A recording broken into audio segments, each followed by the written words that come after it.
Hallo und herzlich willkommen zu einem neuen Video von Oldtimer Blondie. Es ist ja in letzter Zeit relativ still um mich geworden. Das hängt einfach damit zusammen, dass die letzten Monate ziemlich stressig waren durch Hochzeit und Urlaub. Aber heute ändert sich das Ganze wieder und heute habe ich wieder eine schöne Moped-Präsentation für euch.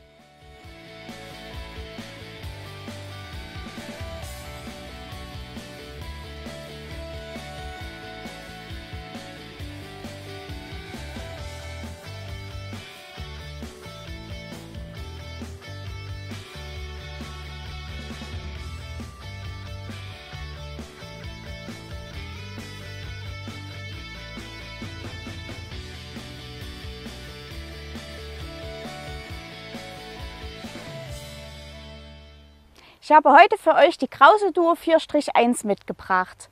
Es handelt sich hierbei um ein zweisitzriges Versehrtenfahrzeug.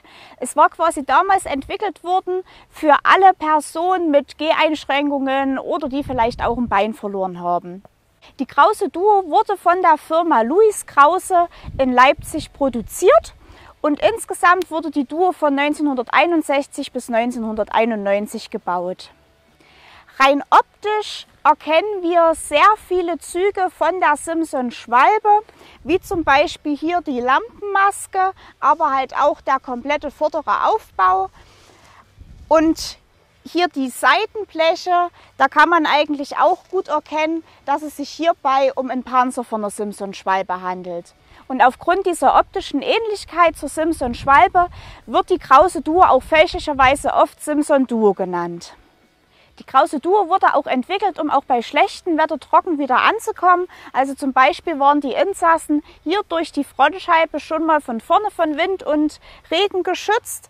Dann haben wir hier auch einen Scheibenwischer, der uns das Sichtfeld wieder frei macht. Und die Krause Duo hat hier unter der Plane noch ein Gestell. Und man kann das halt entweder halt offen als Cabrio-Form, wenn man möchte, oder man macht sich jetzt wie auch ich hier so eine Plane drauf, damit man auch von oben von Regen und Wind geschützt wird. Die typische Farbe von der Krause Duo war, wie auch hier zu sehen, das Verkehrsorange. Das war jetzt so eigentlich die Hauptfarbe, aber es gibt auch wenige Modelle, die in so einem grünlichen Ton ausgeliefert wurden. Von hinten ist die Krause Duo relativ schlicht gehalten. Also wir haben hier ein sehr gerades Blech, dann noch zwei Rückleuchten und dann noch hier die zwei Katzenaugen, jeweils eins links und eins rechts. Die Duo war ja eigentlich für einen ganz anderen Grund entwickelt gewesen, aber trotzdem diente sie mir und meinem Mann dieses Jahr als Hochzeitsfahrzeug. Deswegen ist hier noch etwas Dekoration dran. Und für die, die es interessiert, blende ich euch jetzt mal noch ein kleines Bild vom Hochzeitstage ein.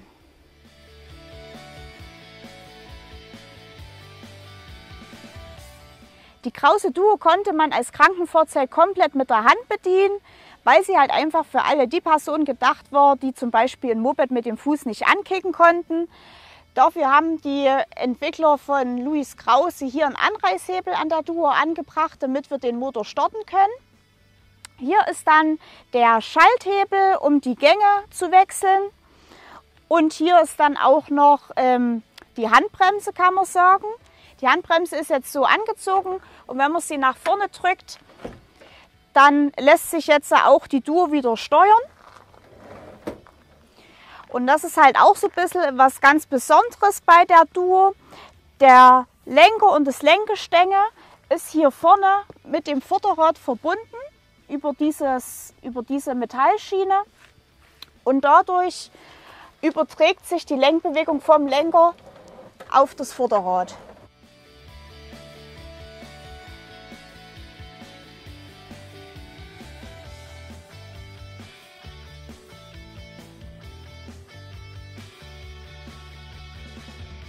Um die Fahreigenschaften der Krause Duo zu verbessern, wurde hier an dem Lenkungsgestänge noch dieser Bautenzug angebracht. Der ist einmal rechts, aber auch links vom Lenkungsgestänge dran. Und das ist jetzt der sogenannte Lenkungsdämpfer und der verhindert, dass zu viele Vibrationen am Lenker entstehen. Also sprich, wenn zum Beispiel ein Schlag von der rechten Seite kommt, überträgt sich das dann auf den linken Bautenzug und minimiert die ganzen Schwingungen und Vibrationen vom Fahrzeug. Bei der Duo wurde ein M53 Motor verbaut, also genauso einer, wie er auch in der Schwalbe verbaut war, aber in der Hygomat-Ausführung. Die Hygomat-Ausführung hat halt den besonderen Vorteil, es ist eine automatische Kupplungsbetätigung hier eingebaut, sodass wir jetzt nicht nochmal einen separaten Kupplungshebel am Lenker haben, sondern das Dreiganggetriebe wird hier mittels diesem Schalthebel komplett durchgeschalten.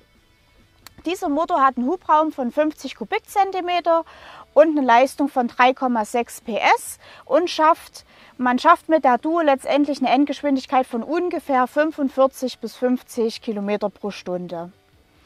Am Motor ist hier noch eine externe Zündspule verbaut und das Blinkerrelais, das ist ein bisschen ungünstig gelöst, weil halt hier trotzdem immer Wasser drauf kommen kann und da halt immer gerne mal was kaputt geht. Und falls ihr euch wundert, was der Schlauch hier sucht, das ist letztendlich nur die Ansaugung für den Luftfilter. Der Luftfilterkasten, der ist hier hinten verbaut, also quasi analog wie zum Schwalbemotor. Die Schaltung der Duo ist etwas gewöhnungsbedürftig und zwar muss man zum Einlegen des ersten Ganges den Schalthebel zu sich ranziehen und dann kann man halt hier gut erkennen durch die Umlenkung, wie dann der erste Gang eingelegt wird. Also quasi analog wie bei der Schwalbe jetzt mal angenommen, wenn man den ersten Gang mit dem Fuß betätigt und nach unten drückt, wird halt hier durch den langen Schalthebel der erste Gang erst dann eingelegt, wenn man den Hebel zu sich ranzieht. Und sobald man halt den Schalthebel betätigt, wird halt hier auch die Kupplung, die sich hier unten drunter befindet, dann automatisch ausgelöst. Und den zweiten und dritten Gang wechselt man, indem man den Hebel dann nach vorne wieder drückt. So, und jetzt nehme ich euch nochmal mit rein ins Fahrzeug. Hier gleich zu erwähnen ist der schöne Holzfußboden, der ist original in der Duo so verbaut. War eigentlich noch eine Gummimatte drauf, die habe ich aber jetzt weggelassen. Dann haben wir hier den Tank, der hat ein Fassungsvermögen von 14 Liter. Und als Füllanstandszeiger haben wir hier den Schlauch. Und wenn wir den Benzinhahn aufmachen, füllt sich dieser Schlauch so weit mit Benzin, wie halt Benzin letztendlich noch im Tank drin ist. Dann haben wir hier den Lenker von der Duo. Der hat ganz typische Merkmale, wie sie auch bei einer Simson verbaut sind. Also hier den Schalter für Abblend- und Fernlicht. Dann hier noch die Betätigung für die Hupe und Lichthube. Und rechts dann noch Blinker rechts und links. Hier der Zündschlüssel, auch ganz normal, wie man es zum Beispiel bei Simson kennt. Dann haben wir hier einen kleinen Hebel für die Scheibenwischerbetätigung. Und hier ist da noch die Betätigung, um Spritzwasser auf unsere Windschutzscheibe drauf zu spritzen. Aber hier fehlt mir noch ein Rückschlagsventil. Das muss ich erst noch organisieren und dann baue ich das auch zusammen, dass es dann auch wieder funktioniert.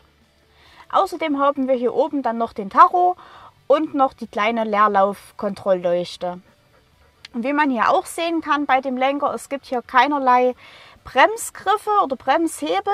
Das hat einfach den Grund, die Bremse oder die Duo kann man dadurch bremsen, indem man den Lenker nach vorne drückt. Und durch Drücken des Lenkers werden alle 3 Räder, die hier an der Duo dran sind, gleichzeitig abgebremst.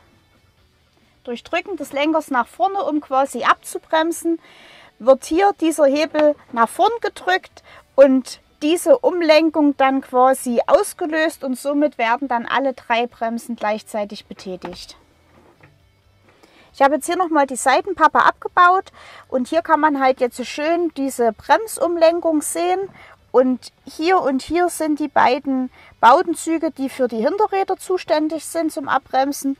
Und hier ganz außen ist der Bowdenzug für das Vorderrad. Und wenn ich jetzt den Lenker nach vorne drücke, kann man hoffentlich ganz gut erkennen, wie sich alle Bowdenzüge spannen und dadurch dann das Fahrzeug wieder abgebremst wird. Und genau das Gleiche passiert natürlich auch, wenn man den Handbremshebel betätigt.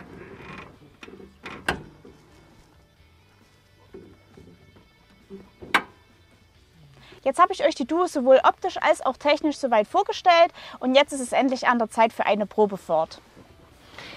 Im kalten Zustand hat man hier noch die Betätigung für den Schock Und ansonsten zum Starten der Duo einmal Benzinhahn anmachen, Zündung an,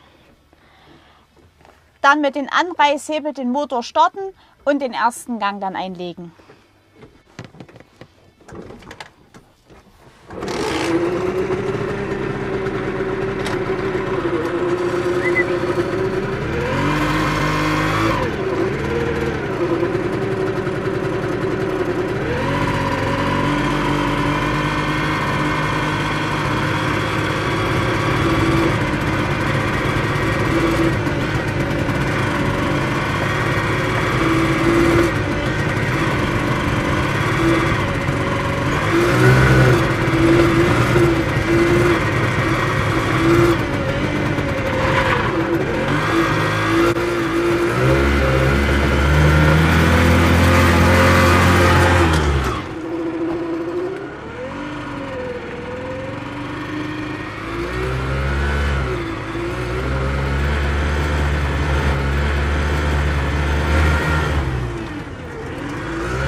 Das Einzige, was bei der Krause Duo leider nicht berücksichtigt wurde, ist der Rückwärtsgang. Das hat natürlich den großen Nachteil, man muss, wenn man irgendwo mal wenden muss, überall genügend Platz mit einplanen.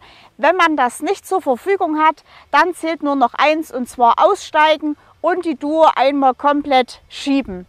Das weiß ich nicht, wie das natürlich früher gegangen ist für alle die Personen, die in ihrer Gehfähigkeit eingeschränkt waren.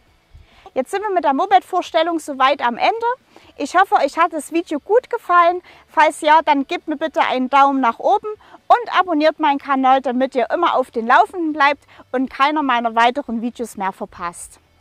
Ihr könnt mir natürlich gerne wieder Kommentare hinterlassen, wenn ihr vielleicht auch schon mal so eine Krause Duo gefahren seid und wie ihr dann auch mit der Lenkung und der Schaltung zurechtgekommen seid, weil das fand ich am Anfang wirklich erstmal sehr gewöhnungsbedürftig und es würde mich mal sehr interessieren, wie ihr das so empfunden habt. Ansonsten hoffe ich natürlich, wir sehen uns beim nächsten Mal wieder. Also macht's gut!